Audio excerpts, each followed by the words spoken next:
षटतिला एकादशी व्रत कथा। एक समय नारद जी ने भगवान श्री विष्णु से यही प्रश्न किया था और भगवान ने जो षटतिला एकादशी का माहात्म्य नारद जी से कहा, सो मैं तुमसे कहता हूँ। भगवान ने नारद जी से कहा कि हे नारद, मैं तुमसे सत्य घटना कहता हूँ। ध्यानपूर्वक सुनो। प्राचीन काल में मृत्युलोक में एक ब्राह्मणी रहती थी। वह सदैव व्रत किया करती थी।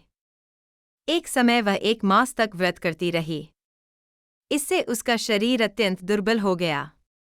यद्यपि वह अत्यंत बुद्धिमान थी तथापि उसने कभी देवताओं या ब्राह्मणों के निमित्त अन्न या धन का दान नहीं किया था। इससे मैंने सोचा कि ब्राह्मणी ने व्रत आदि से अपना शरीर शुद्ध कर लिया है, अब इसे विष्णुलोक तो मिल ही जाएगा, परंतु इसने कभी अन्न का दान नहीं किया, इससे इसकी तृप्ति होना कठिन है। भगवान ने आगे कहा, ऐसा सोचकर मैं भिखारी के वेश में मृत्युलोक में उस ब्राह्मणी के पास गया और उससे भिक्षा मांगी। वह ब्राह्मणी बोली, महाराज किस लिए आए हो? मैंने कहा, मुझे भिक्षा चाहिए। इस पर उसने एक मिट्टी का ढेला मेरे भिक्षा पात्र में डाल दिया। मैं उसे लेकर स्वर्ग में लौट आया। कुछ समय बाद ब्राह्मणी भी शरीर त्याग कर स्वर्ग में आ गई। उस ब्राह्मणी को मिट्टी का दान करने से स्वर्ग में सुंदर महल मिला, परंतु उसने अपने घर को अन्नादि सब सामग्रियों से शून्य पाया। घबराकर वह मेरे पास आई और कहने लगी कि भगवन, मैंने अनेक व्रत आदि से आपकी पूजा की, परंतु फिर भी मेरा घर अन्नादि सब वस्तुओं से शून्य है। इसका क्या कारण है? इस पर मैंने कहा, पहले तुम अपने घर जाओ।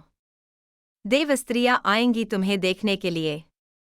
पहले उनसे षटतिला एकादशी का पुण्य और विधि सुन लो, तब द्वार खोलना। मेरे ऐसे वचन सुनकर वह अपने घर गई। जब देवस्त्रियां आईं और द्वार खोलने को कहा तो ब्राह्मणी बोली, आप मुझे देखने आई हैं, तो षटतिला एकादशी का माहात्म्य मुझसे कहो। उनमें से एक देवस्त्री कहने लगी कि मैं कहती हूँ। जब ब्राह्मणी ने षटतिला एकादशी का माहात्म्य सुना तब द्वार खोल दिया।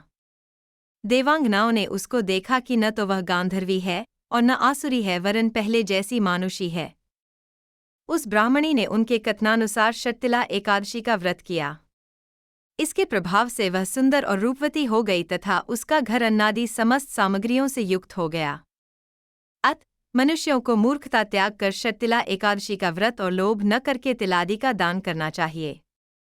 इससे दुर्भाग्य, दरिद्रता तथा अनेक प्रकार के कष्ट दूर होकर मोक्ष की प्राप्ति होती है। इस प्रकार षटतिला एकादशी व्रत कथा समाप्त हुई। जय श्री हरि।